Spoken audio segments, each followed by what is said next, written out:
একটা গণ আন্দোলন, সেই গণ আন্দোলনের সুফল ভোগকারী যারা সাধারণ মানুষের হওয়ার কথা ছিল, সে সাধারণ মানুষ না, এখন কয়েকজন মানুষ এই সুফল ভোগ করছেন। আমি বাংলাদেশের আইন প্রয়োগকারী সংস্থাকে বলবো, এই সরকারের তো একদিন বিদায় হবেন।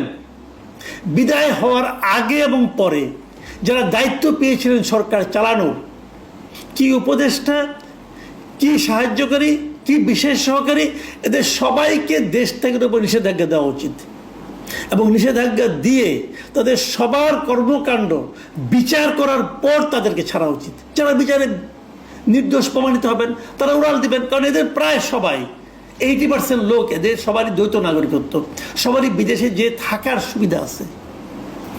কাজে সবাইকে আটকাতে হবে আগে। আটকে আমরা যত সন্দেহ করছি তাদের সবার চুলচেরা বিশ্লেষণ করতে হবে, তারপরে ওনার বাইরে যেতে পারবেন। এর আগে সব